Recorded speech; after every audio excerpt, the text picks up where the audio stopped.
Bagaimana cara tumbuhan berkembang biak? Ayo coba kalian pikirkan sejenak. Nah, sama seperti makhluk hidup lain, tumbuhan juga bisa berkembang biak loh. Perkembangbiakan tumbuhan dapat dilakukan dengan dua cara. Yang pertama adalah secara generatif. Yang kedua adalah vegetatif. Apa perbedaannya? Mari kita saksikan. Perkembangbiakan generatif adalah perkembangbiakan tumbuhan secara kawin atau pembuahan. Proses perkembangbiakan secara generatif ini membutuhkan alat kelamin jantan dan alat kelamin betina, sama seperti pada hewan. Berikut adalah tahap perkembangan generatif. Yang pertama, penyerbukan. Jatuhnya serbuk sari ke kepala putik. Kedua, pembuahan. Pada serbuk sari, tumbuh buluh menuju ruang bakal biji. Dan akhirnya bertemu sel telur, lalu membentuk zigot. Dan yang tahap ketiga adalah pembentukan buah. Zigot akan berkembang menjadi biji dan bakal buah. Bakal buah akan menjadi daging buah.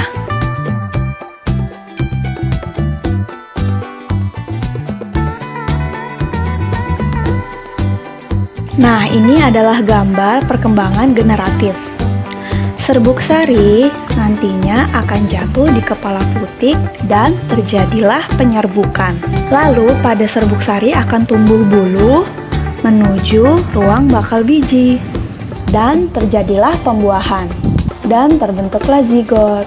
Nah, bakal biji akan membentuk biji yang nantinya akan diselimuti daging buah. Dan dari biji tersebut akan tumbuh tanaman baru.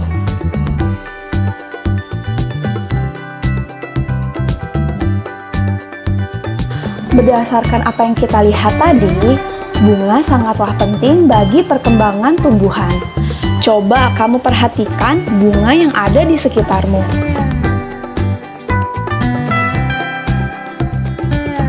Apakah semua bunga warnanya sama? Apakah semua bunga yang pernah kamu lihat bentuknya sama? Nah, berdasarkan kelengkapannya, bunga dibagi menjadi dua. Yang pertama adalah bunga sempurna. Yang kedua, bunga tidak sempurna.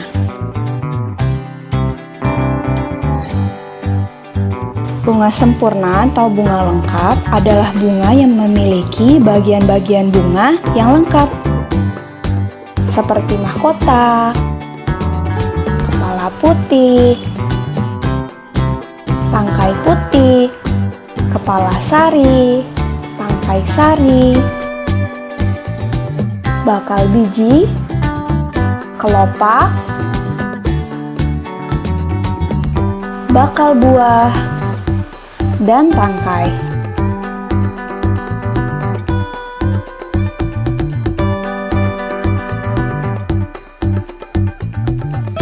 Halo anak-anak, apa kabar kalian semua? Semoga semua dalam keadaan yang sehat dan bersemangat untuk menjalankan aktivitas hari ini.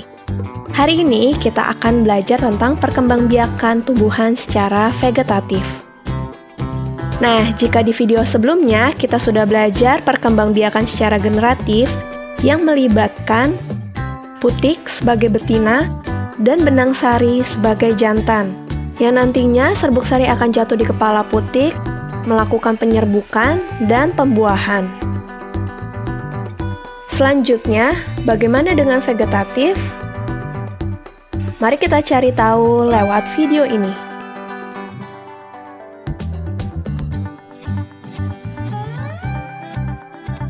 Perkembangbiakan tumbuhan secara vegetatif adalah perkembangbiakan tumbuhan yang hanya melibatkan satu induk saja. Dapat dikatakan bahwa perkembangbiakan secara vegetatif adalah perkembangbiakan tanpa melalui kawin. Perkembangbiakan vegetatif ini dapat dibagi menjadi dua, yaitu vegetatif alami dan vegetatif buatan. Vegetatif alami tidak melibatkan campur tangan manusia. Contoh vegetatif alami yang pertama adalah spora. Kotak spora atau sporangium akan pecah, lalu spora akan keluar dan jatuh di tempat yang cocok. Spora akan tumbuh menjadi tanaman baru. Spora fungsinya mirip dengan biji. Apakah kalian tahu contohnya? Ya, lumut dan pakis. Ini adalah gambar tanaman pakis. Kalau kita lihat lebih dekat, pada daun terdapat sporangium. Apakah kalian pernah melihatnya juga? Yang kedua adalah tunas. Tunas adalah tumbuhan muda yang baru tumbuh dari bagian tubuh induk tumbuhan. Pasti kalian sudah mengenal contohnya. Pisang dan bambu. Ini adalah tanaman pisang yang sering kita jumpai. Jadi jangan heran meskipun tanaman pisang tidak dirawat, mereka akan tumbuh subur karena melakukan perkembangbiakan secara vegetatif. Selanjutnya adalah bambu. Lihat tunasnya baru tumbuh. Perkembangan vegetatif dengan umbi ada 3. Umbi batang, umbi lapis, dan umbi akar. Kita mulai dari umbi batang. Umbi batang adalah batang yang menggembung dan tumbuh di dalam tanah. Biasanya digunakan tanaman untuk menyimpan cadangan makanan. Kalian pasti sering memakannya. Ya, contohnya adalah kentang dan bengkuang. Ini adalah tanaman kentang.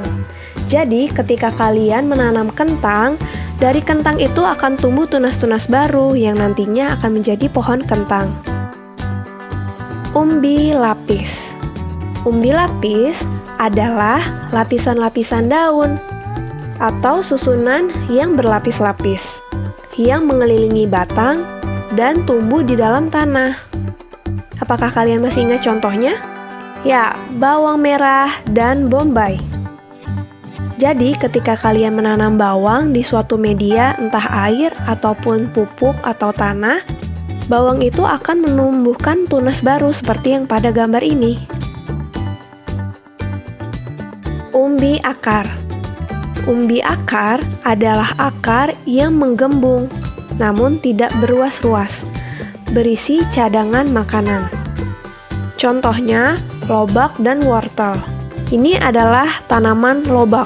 Jadi, ketika kalian ingin menanam lobak, kalian bisa memotongnya, namun tidak menghilangkan pangkal batangnya. Dan ketika kalian tancapkan ke tanah, lobak itu akan tumbuh kembali menjadi tanaman lobak yang baru. Selanjutnya, akar tinggal. Akar tinggal atau rizom adalah batang yang tumbuh mendatar di bawah permukaan tanah, berbentuk mirip akar, berbuku-buku atau beruas-ruas. Coba kalian perhatikan jari kalian, itu adalah contoh berruas-ruas. Contohnya adalah kunyit, jahe, lengkuas, dan masih banyak lagi. Ketika kita ingin menanam tanaman yang baru, kita bisa memotong sedikit lengkuasnya dan menguburkannya kembali ke dalam tanah. Vegetatif buatan, yaitu melibatkan campur tangan manusia. Contohnya adalah cangkok, yaitu mengusahakan batang tanaman berakar sebelum ditanam ke tanah. Langkahnya adalah mengupas kulit batang, lalu membungkusnya dengan tanah humus sehingga akar dapat tumbuh pada bagian yang dikupas tersebut. Contoh tanaman yang dapat dicangkok adalah apel, mangga, dan nangka. Stek, memotong bagian tumbuhan, kemudian ditanam dan dapat tumbuh menjadi tanaman baru. Contohnya singkong dan mawar. Nah, jadi batang singkong kamu potong, lalu tinggal kamu tancapkan saja ke tanah dan batang itu akan menumbuhkan akar dan jadilah tanaman yang baru. Stek ini bukan hanya stek batang, namun stek daun. Jadi kamu tinggal mencabut daunnya dan menanamkannya ke tanah. Contohnya adalah tanaman cocor bebek. Selanjutnya, sambung, yaitu menggabungkan dua batang tanaman yang sejenis. Wah, unik sekali ya. Contoh tanaman yang melakukan perkembangan vegetatif dengan cara disambung adalah singkong dan mawar. Perhatikan gambar batang mawar yang nantinya akan disambung, lalu diikat dengan baik agar menyatu sempurna. Biasanya hal ini dilakukan untuk menggabungkan dua keunggulan tanaman. Nah, ini adalah contoh dari hasil penyambungan mawar merah dan mawar putih. Indah ya? Merunduk, yaitu mengusahakan bagian batang tanaman agar mengenai tanah atau merundukannya. Kemudian dibenamkan oleh tanah. Contoh tanaman yang dapat berkembang biak dengan cara merunduk adalah apel dan stroberi. Perhatikan contohnya. Jadi ketika dirundukkan, pada batang tersebut akan tumbuh akar. Ketika sudah tumbuh akar, batang tersebut akan dipotong dan kemudian dipisahkan agar menjadi tanaman yang baru. Vegetatif apa yang paling kamu sering lihat? Oke, sampai di sini dulu ya pembelajaran kita. Sampai bertemu di pembelajaran berikutnya. Bye!